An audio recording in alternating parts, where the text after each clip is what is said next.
नमस्कार विद्यार्थियों, आज इस वीडियो के माध्यम से जायसी की दार्शनिक विचारधारा, जायसी के पद्मावत में जो दार्शनिक विचारधारा है उसके बारे में आज अध्ययन करेंगे। जायसी सूफी कवि थे, जाति से मुसलमान थे। इनके विचारों एवं सिद्धांतों में इस्लाम और हिंदुत्व का अद्भुत मिश्रण है। ये अपनी वाणी से लोक जीवन को रसमय करते रहे हैं। सूफी परंपरा के कवि होने के कारण जायसी ने लौकिक प्रेम और लौकिक सौंदर्य को अलौकिक रूप में देखा और व्यंजित किया है या ध्वनित किया है। सूफी संतों का संप्रदाय हिंदू धर्म से बहुत अधिक प्रभावित हुआ।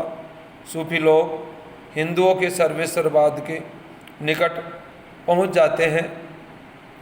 इस्लाम धर्म से मिलकर हिंदू धर्म से प्रभावित होकर सूफी धर्म इस्लाम और हिंदू धर्म का अपूर्व सम्मिलन प्रस्तुत करता है। जिस प्रकार निर्गुण ज्ञान मार्गी संत कवियों ने हिंदू मुस्लिम एकता का प्रयत्न किया, उसी प्रकार सूफी कवियों ने सांस्कृतिक एकता का प्रयत्न किया है।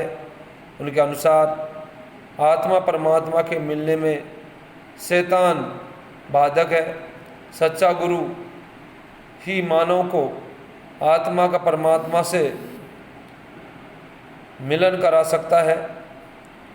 सूफी संतों ने हिंदुओं के घरों की प्रेम गाथाओं को लेकर अपने अलौकिक प्रेम को अभिव्यक्ति की। जायसी उस शाखा के प्रधान कवि थे, इसलिए उनके काव्य में सूफी मत की अनेक विशेषताएं मिलती है। जायसी के पद्मावत काव्य में सूफी सिद्धांतों का पूर्ण समावेश है। डॉक्टर रामकुमार वर्मा के शब्दों में समस्त कथा में सूफी सिद्धांत बादल में पानी की बूंद की भांति छिपे हुए हैं। सूफी मत के अनुसार ईश्वर एक है जिसका नाम हक है। जायसी के शब्दों में समरो आदि एक करतारू जेहि जिए दिन कीने संसारू। आत्मा और ईश्वर में कोई भेद नहीं है। आत्मा उसके सामने अपने को बंदे के रूप में प्रस्तुत करती है। वह जीव प्रेम के द्वारा उस ईश्वर तक पहुंचने का प्रयास करता है। ईश्वर तक पहुंचने के लिए बंदे को 4 अवस्थाएं पार करनी पड़ती है: शरीयत, तरीक़त, हकीकत और मारिफत। मारिफत में रूह जीवन प्राप्त करने के लिए फना हो जाती है। इस फना होने में उसका प्रेम ही सहायक है। सूफी संतों का ईश्वर सृष्टि का कर्ता, अलग, अनादि, शक्तिमान, अजन्मा, सर्वव्यापी, अनंत और अवर्णनीय होने पर भी उनका प्रियतम है।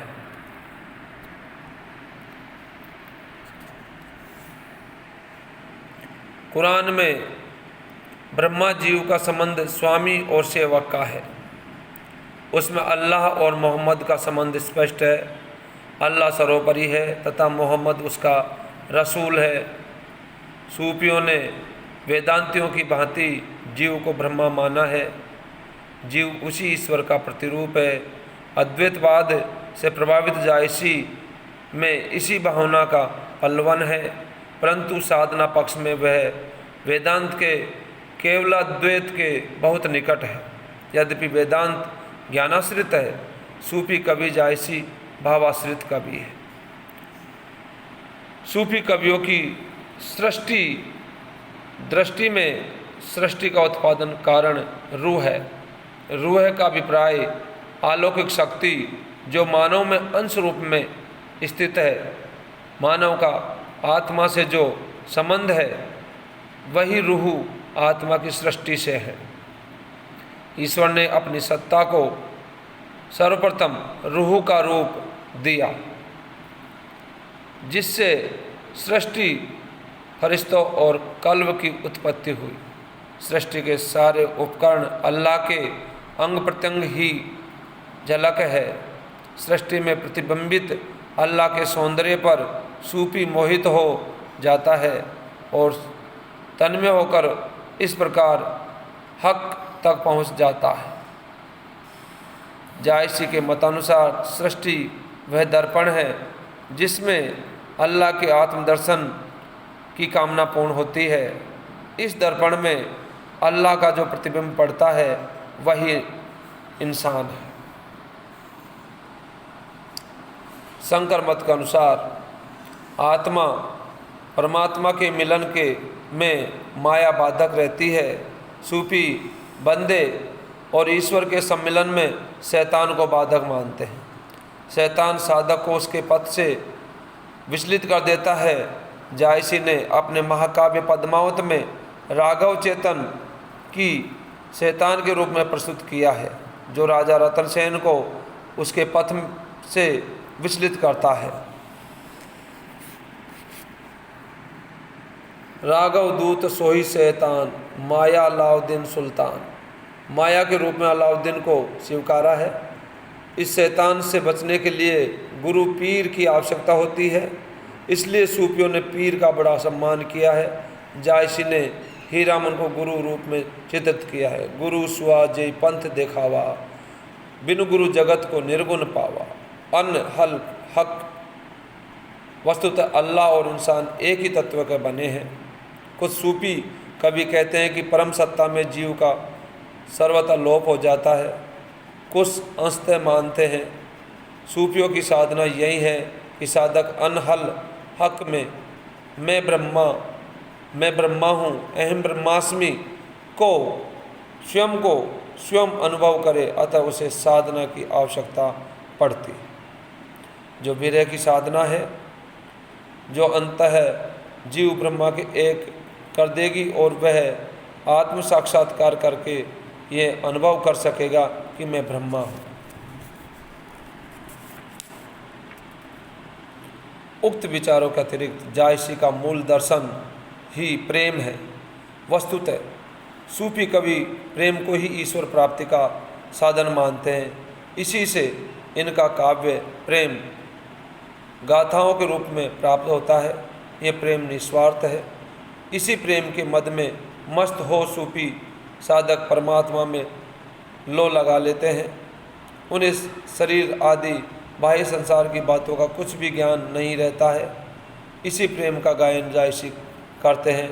उन्हें सो में पाई जब करनी, उगरी जीव प्रेम कब बरनी।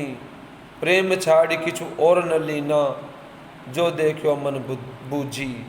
प्रेम दर्शन के मौलिक तत्व का निरूपण जायसी ने किया। सूफी मत के संबंध में एक बात और है, वह यह है कि सूफियों ने ईश्वर को स्त्री रूप में माना है। अतः भक्त उस स्त्री प्रियतमा की प्रसन्नता के लिए बहुत प्रयत्न करता है। ईश्वर इसके समक्ष एक देवी स्त्री के रूप में उपस्थित होता है।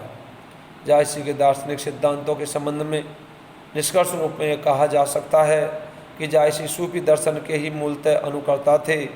उन्होंने उदारतापूर्वक भारत के अद्वैतवाद, ब्रह्मवाद, सार्ववाद, हठयोग या योग मार्ग और फारसी रहस्यवाद के साथ भारतीय रहस्यवाद का समायोजन कर अपने सिद्धांतों की प्रेम कथा के माध्यम से व्यक्त किया है।